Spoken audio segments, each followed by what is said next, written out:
Okay, so I've welded up the outer rear sill, nothing too pretty, it's getting covered up with the side skirts, formed the profile. Moving on to the boot floor, got a large hole here, which is this piece of crap.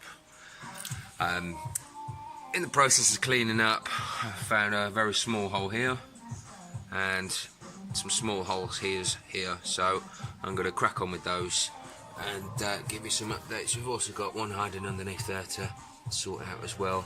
Not too sure about the rest of that rail, but clean it up and see how we go.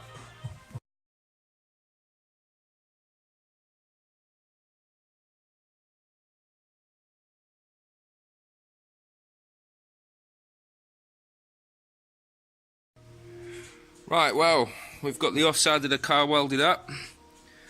It's not looking pretty just yet, but that's the next stage. So, just about to crack open the primer. I'm going to give all this bare metal a bit of a coat and let that dry overnight before we start getting some sealant on and stone chip and waxing it. Bye for now. Okay, so I'm happy chappy now. We finally got some primer on and everything on the offside of the vehicle is done.